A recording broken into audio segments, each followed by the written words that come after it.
Hi hello నమస్తే welcome to విజయ మా ఊరు ఆడియో బుక్స్ ఛానల్. నేను విజయలక్ష్మిని. ఫ్రెండ్స్, నవల స్రవంతిలో శ్రీమతి గోగినేని మణిగారి హేమంత తుషారం నవల ఆడియో సీరియల్గా మీకు వినిపిస్తున్నాను కదా. మరి ఈరోజు హేమంత తుషారం నవల ఆడియో 6వ భాగం వినిపించబోతున్నాను. మహాలక్ష్మి గారు, ఒక్క నిమిషం. హేమంత్ మాటలకి మహాలక్ష్మి ఆగింది. కాలేజీ టైం అయ్యాక తన కోసం వచ్చిన రిక్షా వైపుగా అడుగులు వేస్తున్న ఆమె ముందుగా కొంచెం కంగారు పడింది. కాలేజీ ఆవరణలోనే తనను అతను పలకరిస్తున్నందుకు. స్కూటర్ కొంచెం దూరంగా ఆపి అతను చకచక అడుగులు వేస్తూ మహాలక్ష్మి దగ్గరకు వచ్చాడు.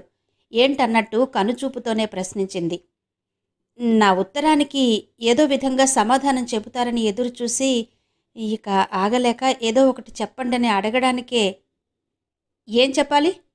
కొంచెం తీక్షణంగానే చూసింది. ఒకరితో పెళ్లి నిశ్చయం చేసుకుంటూ మరొకరికి అలా ఉత్తరం రాయడం మీకు తప్పనిపించలేదా? అతను కొంచెం బెత్తరపోయినట్టు చూసి, అదేంటి అలా అన్నారు? పెళ్లి ఎవరితో నిశ్చయమైంది నాకు? ఆశ్చర్యంగా అడిగాడు. మహాలక్ష్మి వ్యంగ్యంగా అంది. అది నేను మీకు చెప్పాలా? బావుంది. ఒకసారి రామానుజం గారు మీ అభిప్రాయం సరిగ్గా తెలుసుకోకుండానే ఏకపక్షంగా ఊహించుకున్నారన్నారు. అప్పుడు మీ అమ్మగారికి ఆ విషయం తెలియదని చెబితే సమంజసంగానే అనిపించింది. ఇప్పుడు మీ ఇష్టాన్ని గ్రహించి మీ అమ్మగారే తనకు నచ్చిన అమ్మాయిని కోడలుగా చేసుకోవాలని నిర్ణయించుకోవడం మీకు తెలియదంటే ఎలా నమ్మమంటారు? అది మీ అమ్మగారే స్వయంగా నాతో చెప్పారుగా. ఓ, మీరు నాగసుందరి గురించి అంటున్నారా? అవును, తన గురించే. అర్థమైందిగా. అమ్మ తనకి భరోసాగా. అతనేదో ఇంకా చెప్పబోతుంటే మహాలక్ష్మి విసురుగా అడ్డం వచ్చింది. అవునండి, ఏదో కారణంతో ఒకసారి మోసపోయిన నాగసుందరికి మీ అమ్మగారు ధైర్యం చెప్పడమే కాకుండా అండగా నిలబడి ఇంట్లో ఆశ్రయము ఇచ్చారు. అదే సహృదయంతో తన జీవితాన్ని ఒక గాడిలో పెట్టాలనుకుంటున్నారు. ఒకసారి మోసపోయిన నాగసుందరికి మీ అమ్మగారు ధైర్యం చెప్పడమే కాకుండా అండగా నిలబడి ఇంట్లో ఆశ్రయము ఇచ్చారు. అదే సహృదయంతో తన జీవితాన్ని ఒక గాడిలో పెట్టాలనుకుంటున్నారు. ఒకసారి దగాపడిన నాగసుందరి మనసుకు మీరు గాయం చేయకండి. ఇష్టమైన అమ్మాయిని జీవితంలోకి ఆహ్వానించడంలో వెనకంజ వేయకండి. నిశ్చలంగా నిలబడిపోయిన హేమంత్లో క్షణం తర్వాత చలనం వచ్చింది. గట్టిగా నిట్టూర్చాడు. సరేనండి, నాకు నచ్చిన అమ్మాయితో జీవితం పంచుకునే విషయంలో నిదానం పనికిరాదని అర్థమైంది. చొరవ చూపుతాను అంటూ మీరు బయలుదేరండి అంటూ రిక్షా వైపు చేయి చూపించాడు. మహాలక్ష్మి ఇంకేం మాట్లాడకుండా 4 అడుగులు వేసి రిక్షా ఎక్కి కూర్చుంది. స్కూటర్ స్టార్ట్ చేసి బయలుదేరిన హేమంత్ వైపు నిర్లిప్తంగా చూసింది. బాబూ, బావున్నారా? ఆ మాటకు చివ్వున వెనుతిరిగి చూసిన హేమంత్ ఏదో ఆలోచనలో పడ్డట్టుగా చూసేసరికి మళ్ళీ ఆయనే. నా పేరు రామానుజం. మీనాక్షమ్మ గారింటికని వచ్చినప్పుడు మీరు మా వాటాలోకి. మధ్యలోనే గుర్తొచ్చినట్టుగా చిరునవ్వుతో చూసి చేతులు జోడించి, బావున్నానండి, మీరు అంతా కులాసయేనా అన్నాడు పలకరింపుగా. అంతా క్షేమమే. ఆ భగవంతుడి దయవలన ఇంట్లో శుభకార్యము జరుగుతోంది. మా అమ్మాయి పెళ్ళి ఆ మీనాక్షమ్మ గారి నోటి చలవ వల్లే కుదిరింది. మంచి సంబంధం. 4 రోజుల్లోకొచ్చేసింది ముహూర్తం. ఇదిగో ఆ పనుల మీదే ఇలా హడావిడిగా బజార్ల వెంట తిరుగుతున్నాం. ఈ షాపు ముందు మీరు కనిపించేసరికి పలకరించిపోదామని ఇటొచ్చాను. మా కాంపౌండ్లోని వాళ్ళంతా కూడా తమ ఇంటి ఆడపడుచు పెళ్ళే అన్నట్టు పనుల్లో తలో చెయ్యి వేస్తున్నారు అన్నాడు రామానుజం. చాలా సంతోషమండి, మంచి కబురు చెప్పారు అన్నాడు హేమంత్ నవ్వు మొహంతో. బాబూ, ఒక మాట. ఆయన సందేహిస్తున్నట్టుగా చూస్తుంటే హేమంత్, చెప్పండి పర్వాలేదు, ఏంటి అన్నాడు చొరవగా. ఆహా, ఏం లేదు. మహాలక్ష్మి కుదురైన అమ్మాయి, మీకు అన్ని విధాలా సరిజోడుగా ఉంటుందనిపిస్తుంది. ఇప్పుడు అమ్మాయి పనిచేసే కాలేజీలోనే మీరు చేరారని విన్నాను. ఆ విధంగా ఎందుకు ఆలోచన చేయటం లేదు అని నేనొకసారి మహాలక్ష్మి గురించి మీనాక్షమ్మ గారిని అడిగాను కూడా. అమ్మాయి పెళ్లికి సుముఖంగా ఉంటేనే కదా మేం ప్రయత్నాలు చేయగలం. తనకి ఉద్యోగం చేసుకుంటూ ఇలా ఉండడమే బాగుంటుందని గట్టిగా చెప్తుంటే ఏం మాట్లాడగలం చెప్పండి అన్నారావిడ. మహాలక్ష్మి అంగీకారం లేకుండా తన కొడుకు కోడలు కూడా ఎటువంటి ఒత్తిడి పెట్టరని కూడా మీనాక్షమ్మ గారు చెప్పారు. అందుకని మీరే ముందడుగు వేస్తే బావుంటుందని సలహా ఇవ్వాలనిపించింది అన్నాడు రామానుజం. మహాలక్ష్మికి ఉద్యోగం చేస్తున్నాననే టెక్ ఎక్కువని, చదువుకున్న అమ్మాయిలు మాట వినరని చెప్పిన ఆయనేనా ఇప్పుడిలా మాట్లాడుతున్నారు? ఎంత మార్పు! తన ఆశ్చర్యాన్ని పైకి కనిపించకుండా హేమంత్ జాగ్రత్త పడ్డాడు. నిట్టూరుస్తూ, పెళ్ళే చేసుకోవాలని లేదంటున్న అమ్మాయి గురించి ఏం ఆలోచిస్తాను చెప్పండి అన్నాడు.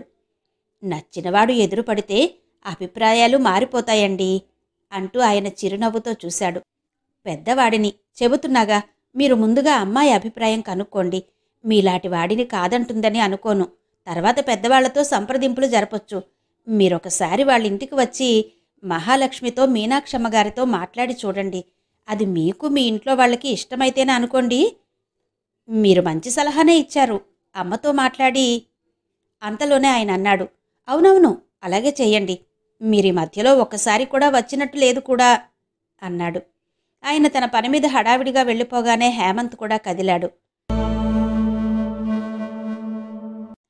ఆ కాంపౌండ్ గేటు తీసుకుని లోపలికొచ్చిన హేమంత్ ఆశ్చర్యపోయాడు. ఆ 4 వాటాల ముందుగా ఉన్న స్థలమంతా పెద్ద తాటాకుల పందిరి వేసి ఉంది. కొబ్బరాకుల మధ్య చుట్టిన స్తంభాల చుట్టూ తిరుగుతూ చిన్నపిల్లలు గోలగోలగా ఆటలాడుతున్నారు.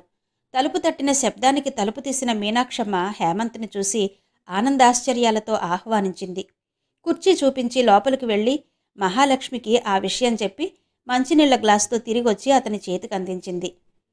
రామానుజం గారు బజార్లో కనిపించి వాళ్ళమ్మాయి పెళ్ళని చెప్పారు. పెళ్లికప్పుడే పందిరి కూడా వేసేసినట్టున్నారే అన్నాడావిడితో. ఇంటి ముందు చల్లగా ఉంటుందని మేమంతా అనుకుని కొంచెం ముందుగానే వేయించేశాం. పందిరి వేయడంతోనే పెళ్లికళ వచ్చేసింది అందరిళ్ళకి కూడా అందావిడ. అవునండి, రామానుజం గారు చెప్పారు. అందరూ కూడా వాళ్ళింట్లో పెళ్లి పనులు అన్నట్టుగా చక్కబెడుతున్నారని. బావుంది అన్నాడు నవ్వుమొహంతో. అంతలోనే లోపల నుండి వచ్చిన మహాలక్ష్మి అతనికి ఎదురుగా కుర్చీలో కూర్చుని, మీకో విషయం చెప్పాలి. ఆ మధ్య మన స్టాఫ్ నా గురించి ఒక టాపిక్ లేవనెత్తారు. దాని గురించి నేనేం వివరణ ఇవ్వకుండా వాళ్ళకు అనవసరమని తేల్చి చెప్పాను. నాన్నమ్మతో రామానుజం గారు మీకిచ్చిన సలహా గురించి వివరంగా చెప్పారు. అందుకనే మీరెందుకొచ్చారో ఊహించి ఈ ప్రస్తావన చేస్తున్నా. ఇంతకు ముందే మన మధ్య ఈ మాట వచ్చింది. నేను నా అభిప్రాయం చెప్పాను. అయినా పెద్దవాళ్ళు ఏమైనా చెప్పదలుచుకున్నారేమో తెలీదు గాని నేను మాత్రం తప్పనిసరిగా మీకో విషయం చెప్పాలనిపిస్తోంది. నిజమే, ఆ రోజు కొందరన్నట్టుగా నాకు పెళ్ళయింది అంది. ఎలాంటి తడబాటు లేకుండా అతని వైపు నిదానంగా చూసింది. మరుక్షణం కొంచెంగా తలవాల్చింది. అతని దిగ్భ్రాంతిని గమనించి లోలోన నిట్టూర్చింది. ఇష్టం లేదనే ఒక్క మాటే చాలు, కానీ ఇలాంటి అసత్యమెందుకు అన్నాడు. అతని మాటల్లో కొద్దిగా తొట్రుపాటొచ్చింది. ఇందులో అసత్యమేమీ లేదు, నిజమే మళ్ళీ నిక్కచ్చిగా అంది. మరి మరి మీరిలా ఒంటరిగా నేను నమ్మను. మీరు కావాలనే ఇలా అంటున్నారనిపిస్తోంది. నిజమే చెప్పండి, పర్వాలేదు. నేను అతని మాటలు పూర్తి కాకమునిపే మహాలక్ష్మి అడ్డం వచ్చి, అలా ఎందుకనుకుంటున్నారు అంటూ మీనాక్షమ్మ వైపు చూసి, నువ్వే చెప్పు నానమ్మా, నా మాట మీద నమ్మకం లేనట్టుంది అంది. నిశ్చేష్టురాలిలా నిలబడ్డ మీనాక్షమ్మ త్రుళ్ళిపడి తేరుకుని, అవును నిజమే బాబూ అంటూ అక్కడుండకుండా లోపలికి వెళ్ళిపోయింది. విస్మయంతో చూస్తుండిపోయిన హేమంత్తో మహాలక్ష్మి మెల్లగా అంది, నేను చెప్పాలనుకుని అనవసరమన్న ఆలోచనతో చెప్పని విషయాలను ఈ సందర్భంలో చెప్పడం అవసరమే. చెబుతాను. వివరంగా అన్నీ చెప్పలేను గాని క్లుప్తంగా మీకంతా తెలిసేట్టు వివరిస్తాను. అతని వైపు చూడకుండా చూపు మరోవైపు మళ్లించి మెల్లగా చెప్పడం మొదలుపెట్టింది. నా హైస్కూల్ చదువు పూర్తయి కాలేజీలో చేరాలని, చదువు కొనసాగించాలని కలలు కంటున్న రోజుల్లో నాకు పెళ్లి సంబంధం వచ్చింది. ఒక్కడే కొడుకు, తండ్రి లేడు. మాకంటే ఎన్నో రెట్లు ఎక్కువున్న ఆస్తిపాస్తులకి వారసుడు. ఇలాంటి వాళ్ళు మా సంబంధం గురించి ఎందుకు వెతుక్కుంటూ వచ్చారో ఆలోచించుకునే వ్యవధి కూడా లేదు. పిల్ల అదృష్టం అనేది మాత్రమే అందరూ ఏకగ్రీవంగా చెప్పిన మాట. నాకు చదువుకోవాలనుందని అభ్యంతరం చెప్పాను. మా నాన్న ఆ మాట చెబితే కొడుకుని తీసుకుని పెళ్లి చూపులకు వచ్చిన ఆవిడను అత్తగారు అనాలేమో గాని ఇప్పుడు అలా అనడం కూడా నాకు ఇష్టం లేదు. అందుకని ఆవిడ అనే చెబుతాను.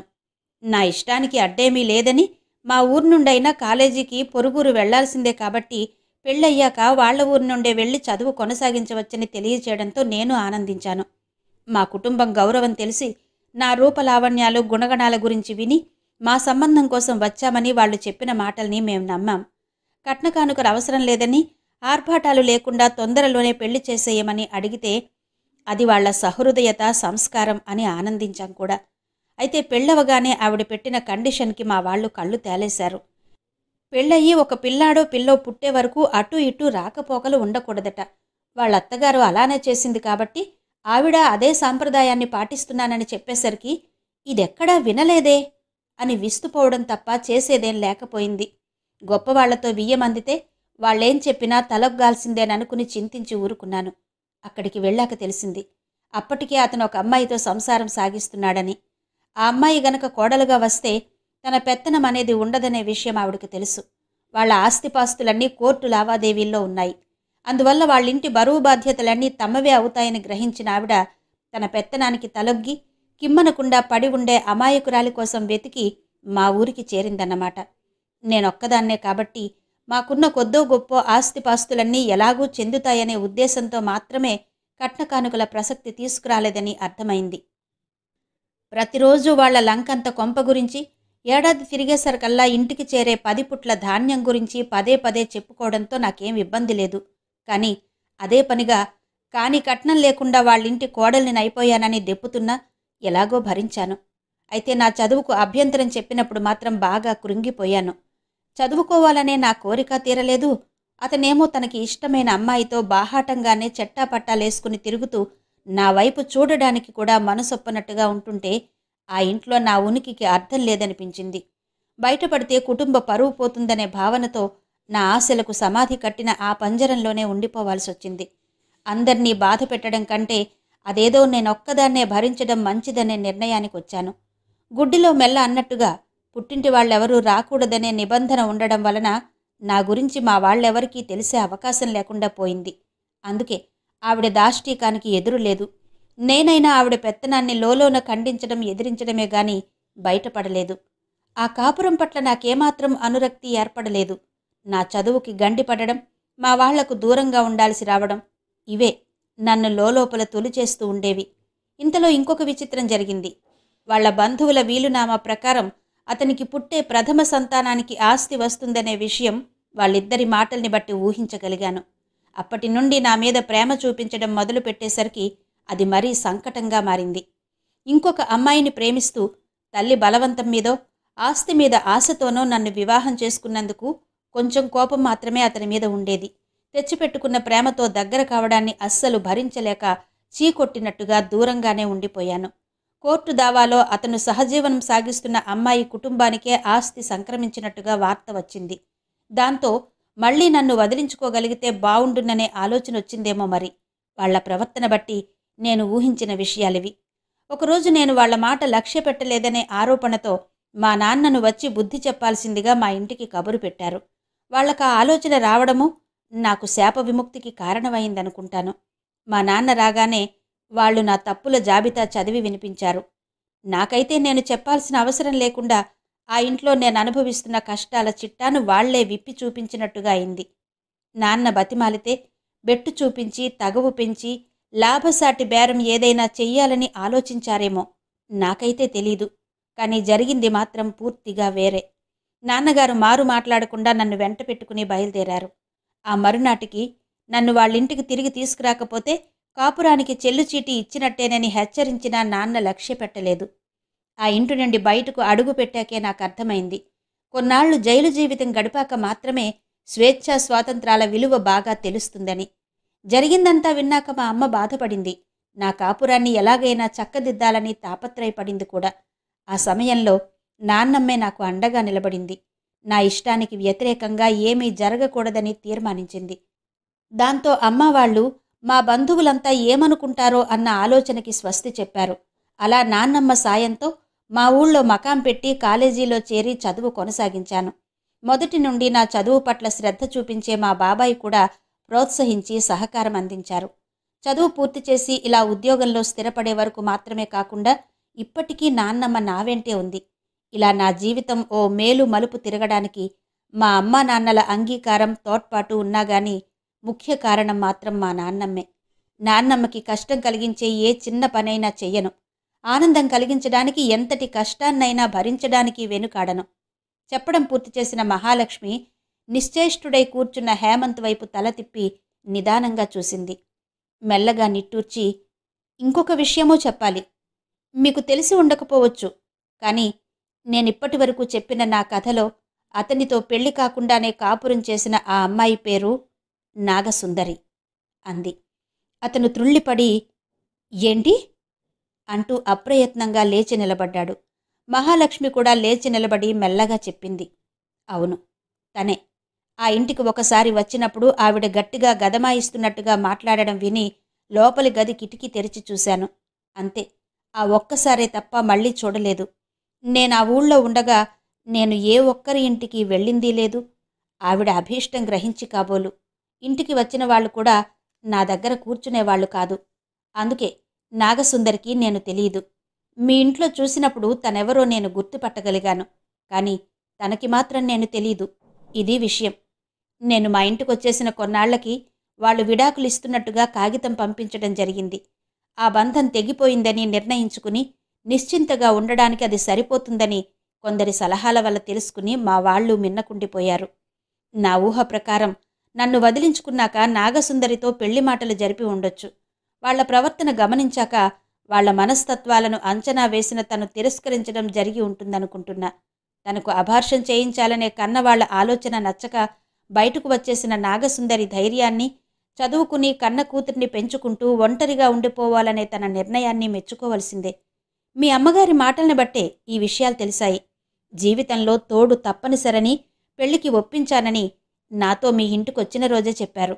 నాగసుందరి నడవడిలో, మాటల్లో ఎంతో పరిణతి కనిపించింది.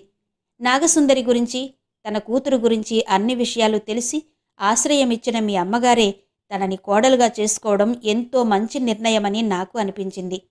మీ మాటల్ని బట్టి మీ ఇష్టాన్ని గ్రహించి నాతో అరమరికలు లేకుండా ఈ నిర్ణయం గురించి మాట్లాడారు. ఇప్పుడు మీకు విషయమేంటో అర్థమైందనుకుంటాను. నా నిర్ణయమో తెలిసిందిగా. మహాలక్ష్మి అతని వైపు సూటిగా చూసింది. కొంచెం తెప్పరిల్లినట్టుగా అతను, వస్తాను, మెల్లగా గొణిగినట్టు అని విమూఢుడిలా బయటకు అడుగులు వేశాడు. లోపల నుండి వచ్చిన మీనాక్షమ్మ మనవరాల్ని చేతులతో పట్టుకుని, అమ్మలు అంది ఆర్ద్రంగా. కంఠం కొంచెంగా వణికింది కూడా. నీళ్లు నిండిన ఆవిడ కళ్లను తుడుస్తూ మహాలక్ష్మి అంది, నానమ్మ, ఎందుకనో గాని ఇన్నాళ్ళు గుండెల మీద ఏదో బరువున్నట్టుగా అనిపించేది. ఇప్పుడా భారమంతా దిగిపోయి చాలా తేలిగ్గా ఉంది. నా జీవితం నుండి హేమంత్ అనే అధ్యాయం పూర్తిగా ముగిసిపోయింది. మన మధ్య ఇక అతని మాటలు వద్దే వద్దు. మునుపటిలా ప్రశాంతంగా ఉందాం, సరేనా? మనవరాలి వైపు తేరిపార చూసిందావిడ. ఇంత చిన్న వయసులోనే నీకింత నిబ్బరం ఎలా అలవడిందే అనుకుంది మనసులోనే. కనకరత్నం పెళ్లి సందడిగా సంబరంగా జరిగిపోయింది. పందిరిలోనే కాకుండా 4 ఇళ్ల గుమ్మాలకి మామిడాకుల తోరణాలు, బంతిపూల మాలలు కట్టారు. వెనక వైపున పెరట్లో గాడిపొయ్యిలు ఏర్పాటు చేశారు. వంటవాళ్లకి కావలసినవన్నీ అందిస్తూ, కూరగాయలు తరుగుతూ ఆడవాళ్లు హడావిడి పడుతుంటే మగవాళ్లంతా పై పనులు ఎవరికో పురమాయిస్తూనో చేస్తూనో కనిపించారు. 2 రోజులు కాలేజీకి సెలవు పెట్టేసి మహాలక్ష్మి కూడా ఇంట్లోనే ఉండిపోయింది. పెళ్లితంతంతా ఆసక్తిగా గమనించింది. మగపెళ్లివారమనే భేషజం చూపించకుండా వాళ్లు ఏర్పాట్లను పర్యవేక్షిస్తూ తమకు సమాన బాధ్యత ఉందన్నట్టు ప్రవర్తించారు. మర్యాదల గురించి వినిపించే ఎత్తిపొడుపులు, అలకలు అసలే లేవు. అంతా ఒక్కటేనన్నట్టుగా సర్దుకుపోతూ సరదాగా ఉండడం మహాలక్ష్మికి బాగా నచ్చింది. మరి ఆమె చూసిన 2-3 పెళ్లిళ్లలో మగపెళ్లివారికి ఎన్ని విధాలుగా మర్యాదలు చేసినా అసంతృప్తి అన్నది వాళ్లకి సాధారణమేనని వాళ్ల ప్రవర్తనను బట్టి నిర్ణయించుకుంది. కానీ ఈ పెళ్లితో ఆ అభిప్రాయం మారింది. ఇలాంటి సంస్కారవంతులు ఉంటారనుకుంటూ ముచ్చటపడింది కూడా. ఆ పెళ్లిలో పెద్దరికంతో ఏవో సలహాలిస్తూ సందడిగానే తిరుగుతున్న నాన్నమ్మలో ఏదో దిగులు కనిపిస్తోందని కనిపెట్టింది మహాలక్ష్మి. అయితే దానికి తను చెయ్యగలిగిందేమీ లేదన్నట్టు నిట్టూర్చి ఊరుకుంది.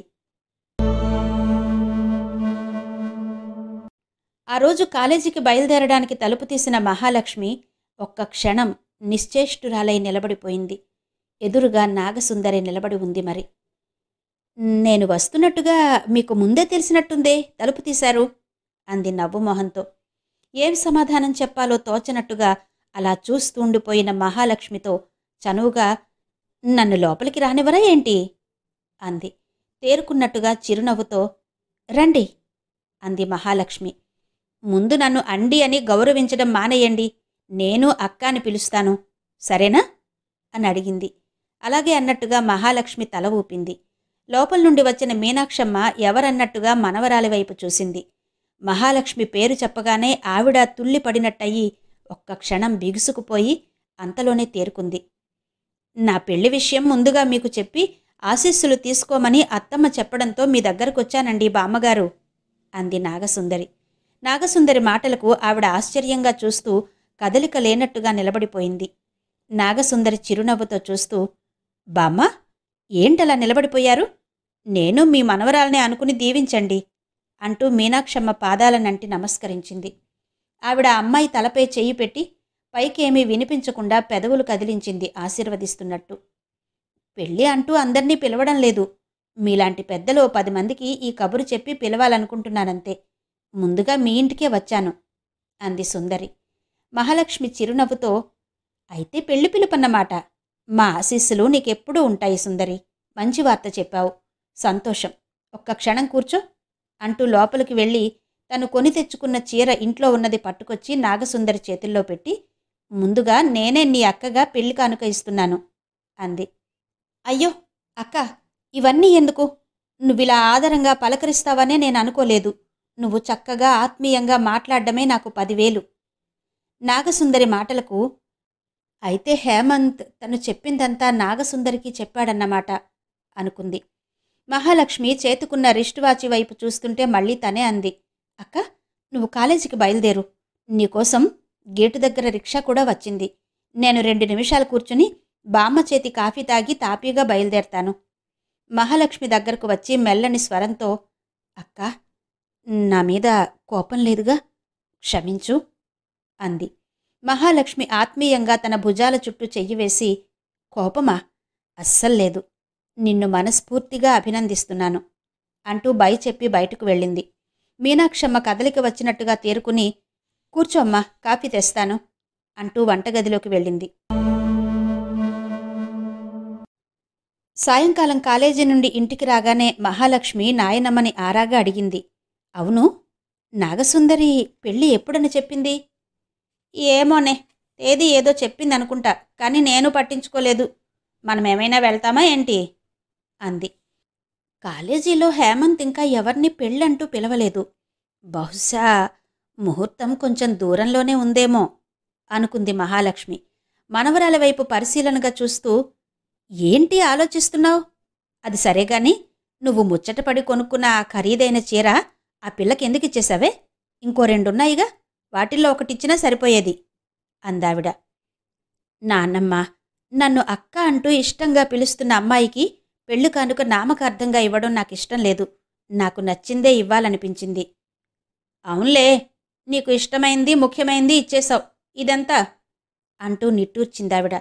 నాన్నమ్మా అంటూ నిష్ఠూరంగా చూసింది మహాలక్ష్మి. అలా ఎప్పుడూ మాట్లాడకు. నేనేమీ తనకి ధారపోయలేదు.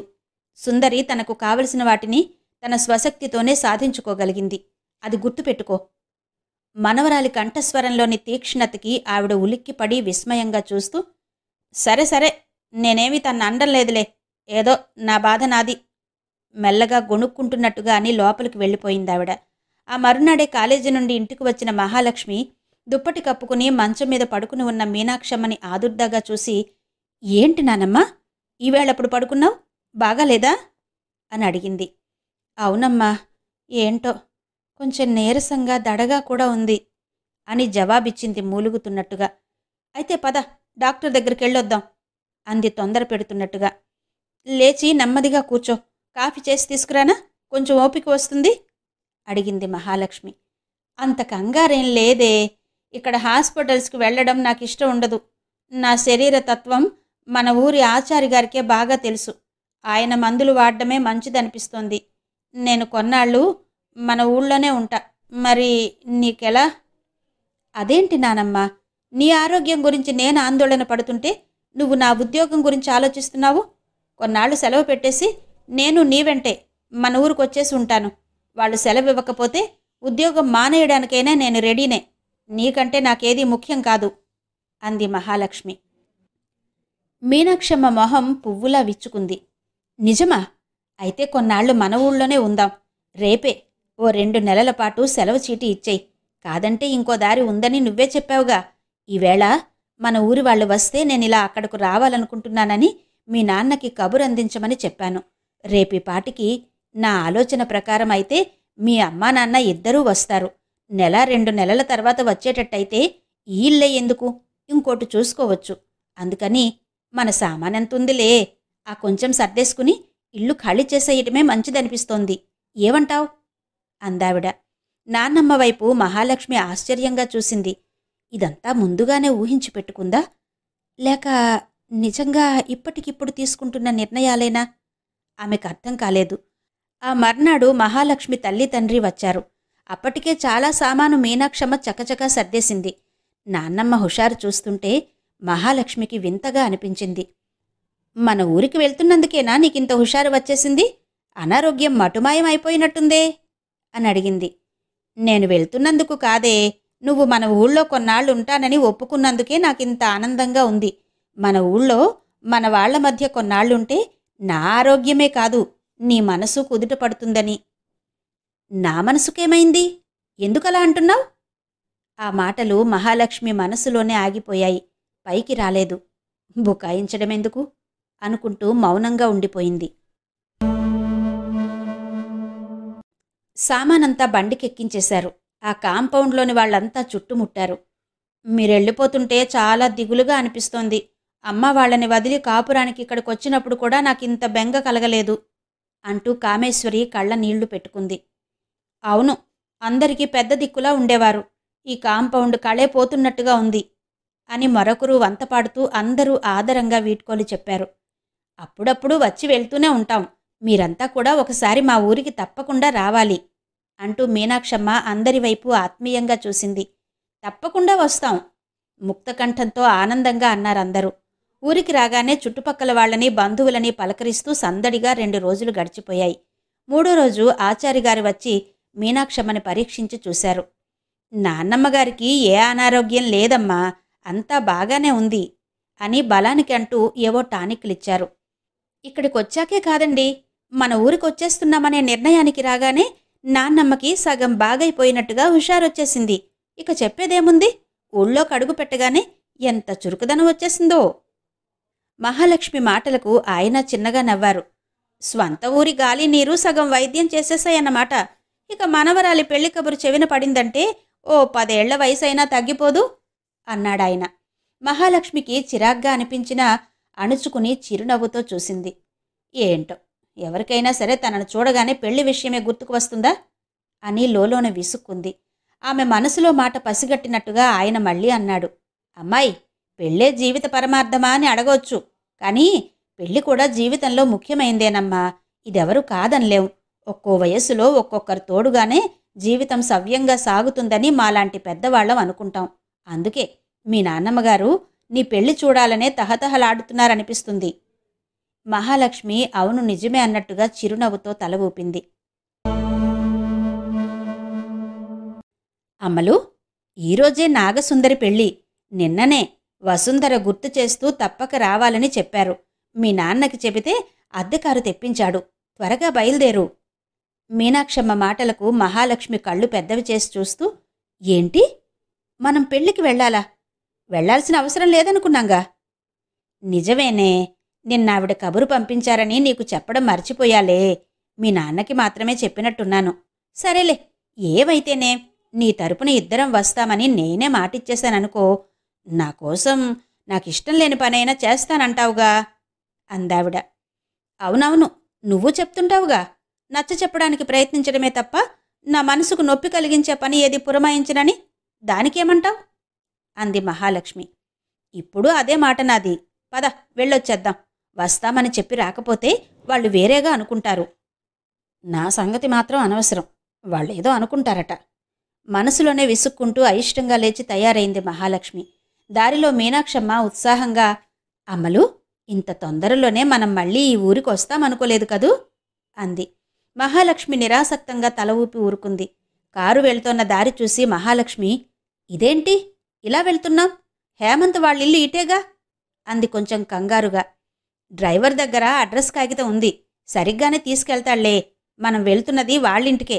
రిజిస్ట్రార్ ఆఫీసులో సంతకాలతో పెళ్లి 10 గంటలకే అయిపోతుంది.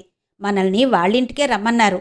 భోజనాలు చేసి వచ్చేద్దాం బదులు చెప్పింది మీనాక్షమ్మ.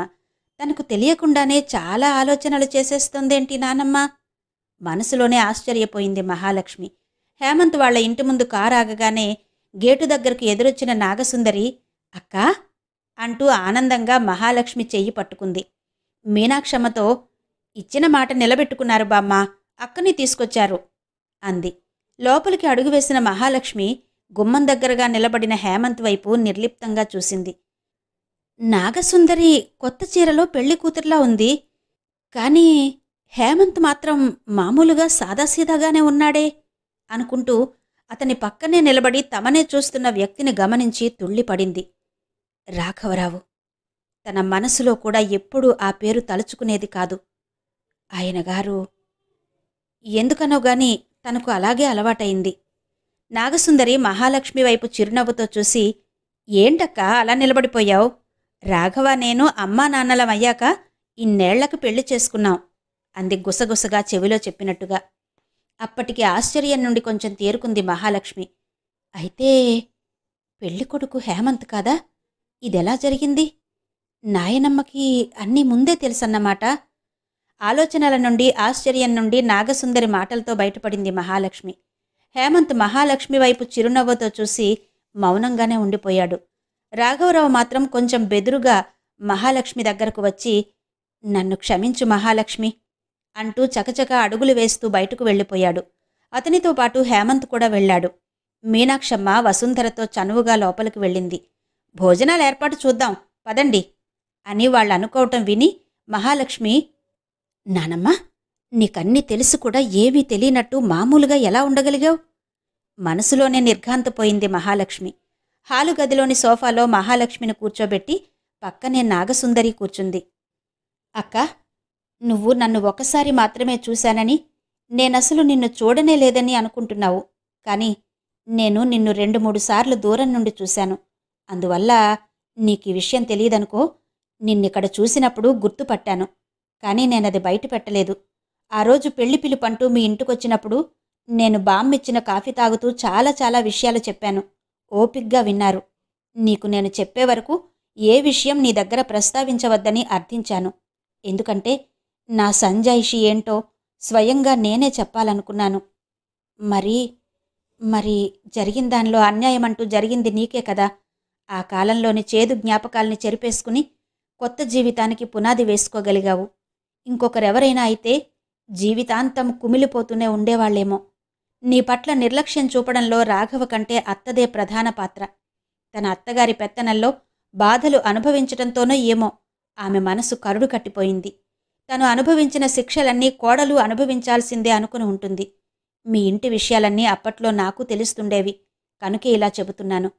రాఘవతో నా ప్రేమను పెద్దవాళ్లు అంగీకరించడం లేదని తెలిసి నేనే ముందడుగు వేశాను. మా మధ్య బంధం ఏర్పడిందని పెద్దవాళ్లే పంతం వీడి మా పెళ్లి చేస్తారని ఊహించాను.